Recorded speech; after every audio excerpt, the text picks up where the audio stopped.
Meron ng mga kasama na kaibigan na nakasama sa live na yan talaga po ay ipinagbabawal na. Ipinagbabawal yan mga kaibigan, ano, yung mga bagay na ganyan na Yo guys! Magandang araw, magandang gabi mga kalingap. Siyempre, at muli, magbabalik na naman si Papa Shider upang magatid na naman ng kakaibang news, update, balita sa inyo lahat mga kalingap. Grabe na to guys.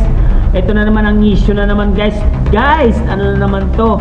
For today's video guys, Kalingap Mikoy guys, nasisilipan na po siya ng ibang mga reactor ng Kalingap guys, dahil iba po yung mga kasama niya sa pagbablog guys. Lumabag daw sa rules itong si Kalingap Mikoy guys. Totoo kaya may linabag na rules itong si Kalingap Mikoy dahil iba na yung kasama niya pag sa pagbablog niya, pagcha-charity niya guys? Tara guys, panoorin natin. Siyempre, kung bago ka pa lamang sa ating YouTube channel, huwag kalimutan mag-like, mag-share, mag-subscribe.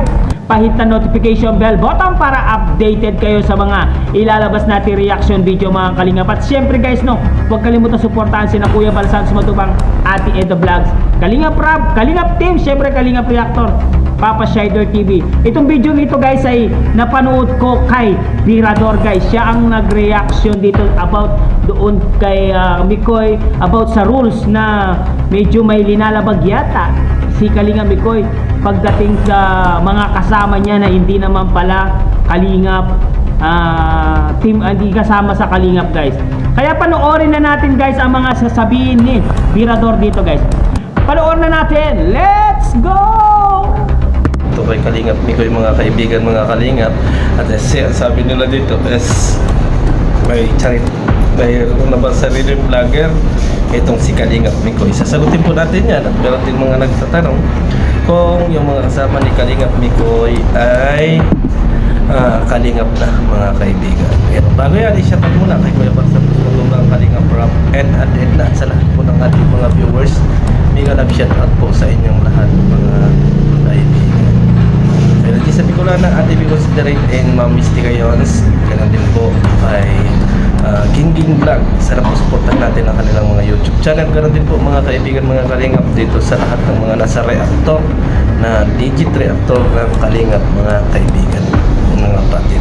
So ito na po mga kaibigan, ano, kasi kanina sa content natin ay napasadasan na natin ito yung tungkol nga dito kay Kalingap Mikoy, kasi marami ang mga re-report sa atin na ito mga kaibigan meron ng mga kasama na kaibigan na nakasama sa live na yan talaga po ay ipinagbabawal na.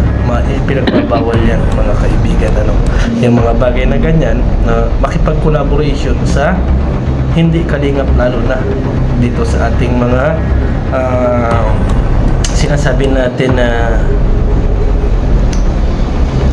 na love team or kasama sa leading man mga kaibigan, ano, sa mga leading man katulad din ng Kalingap Edo, Kalingap Jomar.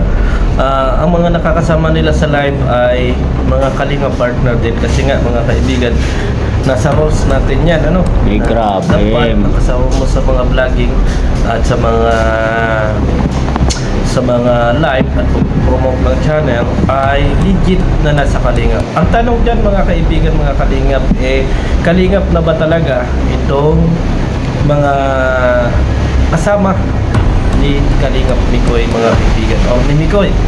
Ang masasabi ko po dyan sa ngayong panahon ay hindi pa kalingap yung mga tao na yan, kasi may proseso po tayo mga kaibigan, mga kalingap, bago makapasok dito sa Kalingap, ano, kasi kahit masinahana, kahit na mga pamangkin ni Kuya Bal Santos Matubang, bago sila makapag-content or makapasok dito sa Kalingap na ano, ay nagkakaroon po ng interview sa Karaba mga kaibigan, ano, nagkakaroon po ng interview sa Karaba para alam ni na Kuya Bal Santos Matubang, alam ng lahat ng mga viewers na nandito sila sa Kalingap. Kahit po yung mga anti-Kalingap mga kaibigan ay ini-interview yan Katulad po mga kaibigan ni Federico Santos na alam natin mga kaibigan na dating talagang makikita nating basher ng Kalingap. At nang ito nga ay pumasok dito sa Kalingap at nagbalik loob sa Kalingap mga kaibigan, na-interview po sa Karaba.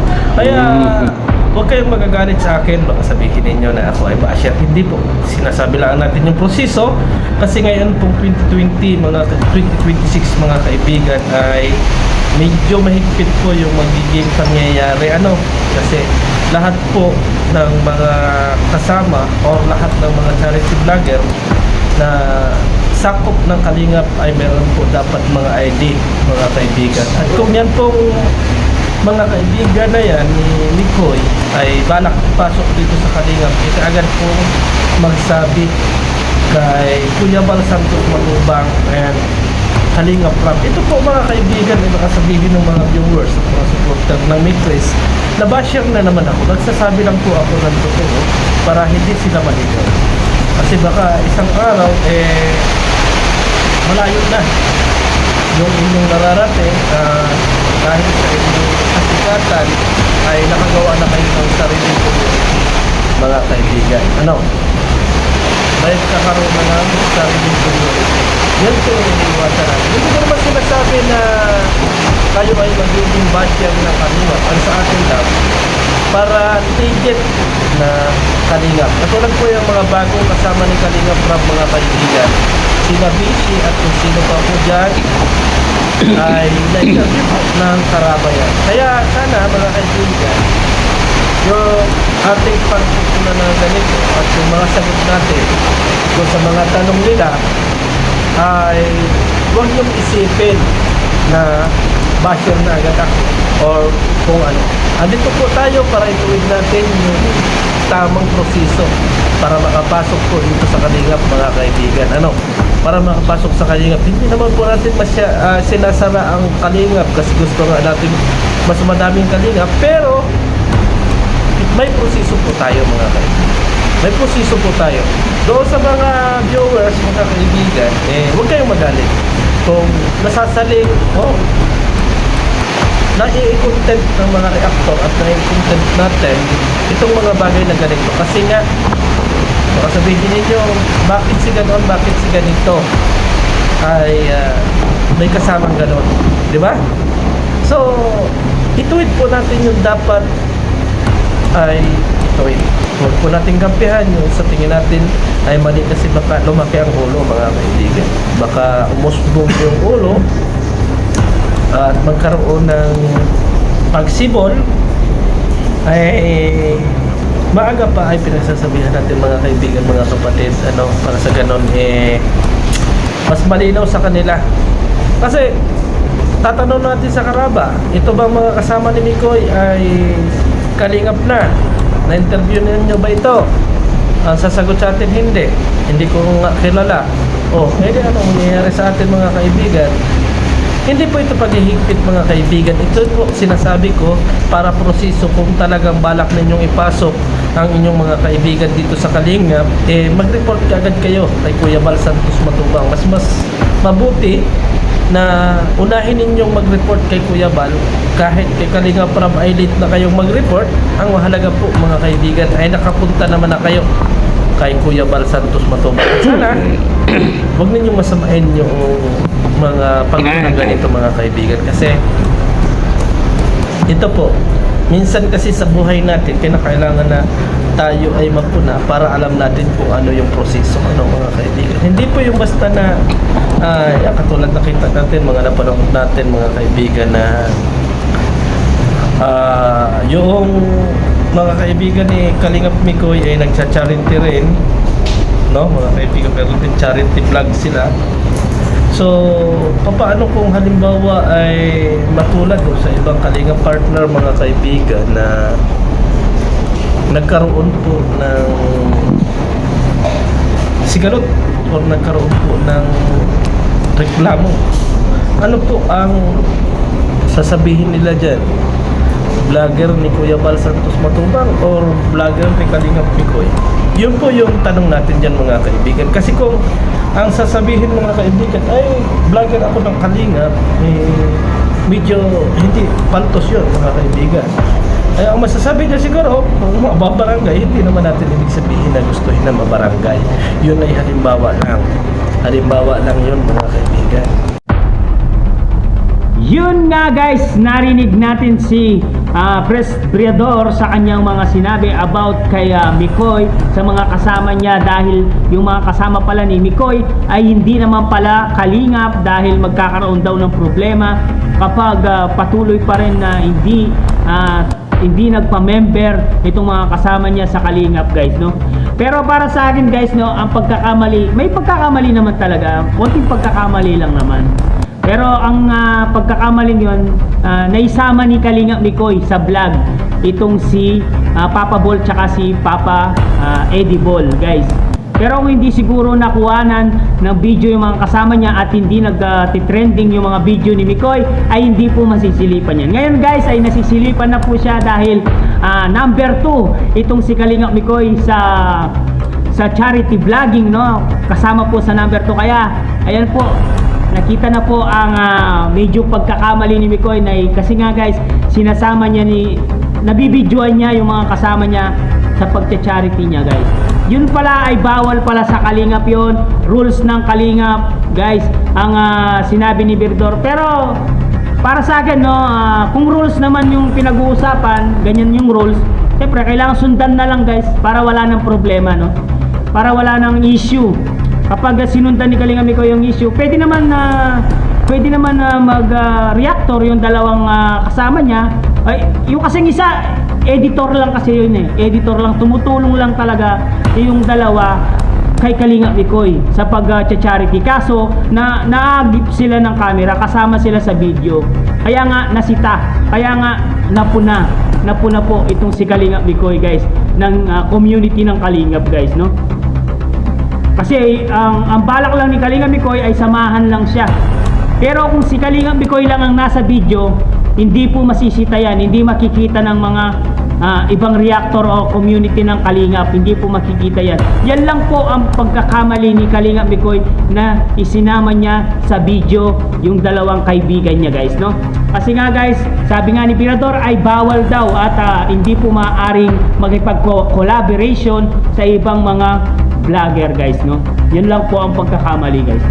Pero para sa akin, sana kinausap na muna ni pero wala tayong magagawa guys. Desisyon nila yan. Kaya alamin na lang natin ang mangyayari kung ipapasok ni Kalingap Mikoy yung dalawang kaibigan niya or hindi na isasama sa vlogging. Kasi pwede naman yan eh, na pwede mag-vlog si Kalingap Mikoy na siya lang ang nandun. Tapos cameraman lang yung dalawa. Yun lang ang pwede guys. Ngayon nasisilipan na po si Kalingap Mikoy ng iba, no? Dahil alam naman natin na medyo nagte-trending po itong si Kalingap Mikoy, kaya nga nasisilipan. Kung rules talaga, rules, kailangan sundan po ang rules. Rules by rules po. Yan guys ha. Yan si Briador hindi naman siguro basher yan guys. Hindi naman basher yan guys. Siguro in-explain niya lang na bawal po ang may kasamang hindi kalingap doon sa vlogging guys, na kailangan paliwanag na lang ni Kalingap Mikoy sa kay Kuya Bal Santos Matubang kung anong dapat gawin sa dalawang kasama niya, dahil siyempre alam naman natin na yung ibang mga K-boys ay napaka-busy nila doon sa Kalingap tahanan. Kaya itong si Kalingap Mikoy gusto niya mag-everyday vlogging siya about doon sa mga beneficiary niya guys, no? Pero hindi niya kayang mag-isa. Kailangan niya may katulong guys. Guys, kayo na lang ang balang magdesisyon dito kung ano po ang kamalian ni Kalingap Mikoy dito. Ako ayaw kong magsalita dito tungkol doon guys, no? Kasi guys, alam naman natin Kalingap reactor din tayo. Kayo na po ang umusga guys kung may linabag pang kamalian itong si Kalingap Mikoy or hindi, or wala siyang linabag. Guys, comment down below at babasahin natin lahat yan guys. Siyempre hanggang dito na lang muna ang ating reaction video for today's mga Kalingap. Siyempre kung bago ka pa lamang sa ating YouTube channel, huwag kalimutan mag-like, mag-share, mag-subscribe, pahit na notification bell button para updated kayo sa mga ilalabas natin reaction video mga Kalingap. At siyempre guys, no, huwag kalimutan suportahan si Kuya Bal Santos Matubang, Ate Edna Vlogs, Kalingap Ram, Kalingap Team, siyempre Kalingap Reactor, Papa Shader TV guys. Hanggang dito na lang guys. Maraming salamat. I love you all guys. Muama, chup chup. Grabe. Another issue, another silip na naman to. Bye-bye.